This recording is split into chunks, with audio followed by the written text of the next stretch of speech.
And guess what that means? No other company going to be able to charge more than that because no one's going to buy it.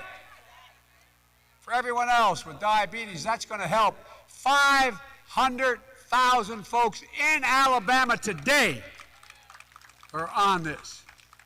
And it's going to reduce the price from somewhere between $400 and $600 a month to $35 a month. So let's finish the job.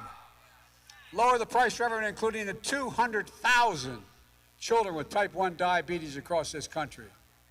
But there's more work to do.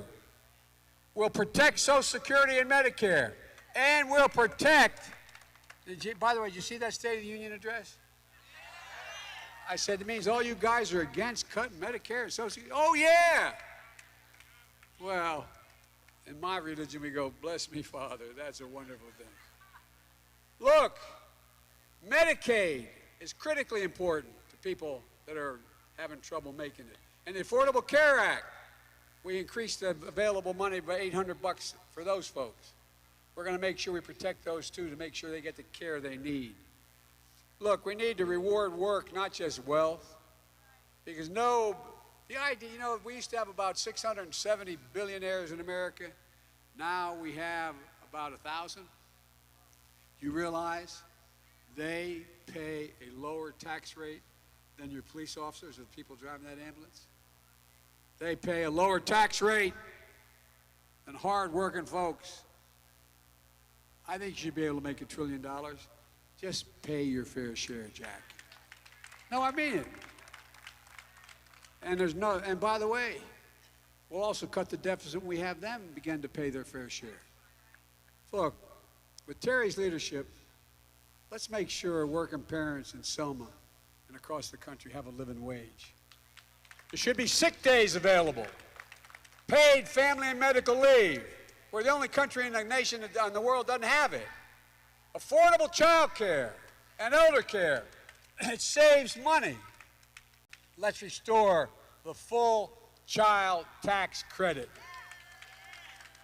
And by the way, that cut black child poverty in half and gave tens of millions of parents some breathing room, including almost 1 million folks in Alabama.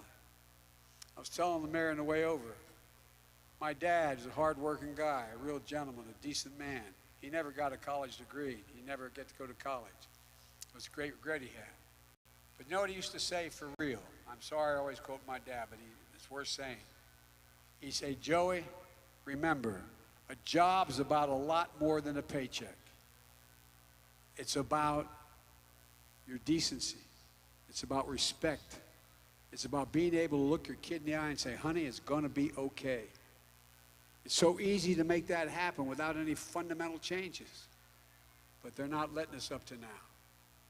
With HUD Secretary Marcia Fudge. Marcia, you're here, aren't you? There you go.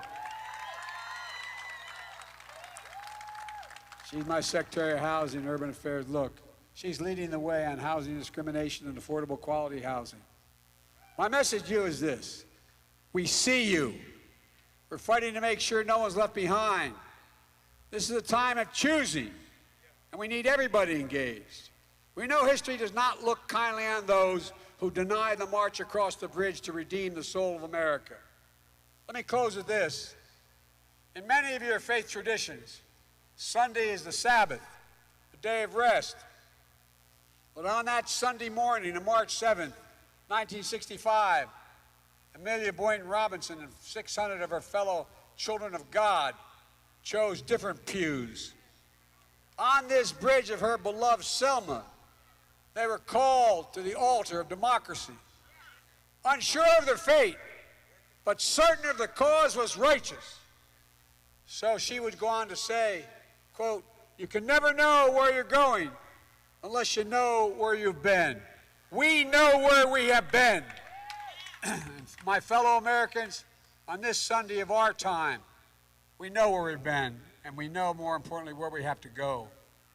Forward, together. So let's pray, but let's not rest. Let's keep marching. Let's keep the faith. But most of all, let's remember who we are. We're the United States of America, and there's nothing nothing beyond our capacity when we act together. So let's go and finish the job. God bless you all, and may God bless our troops.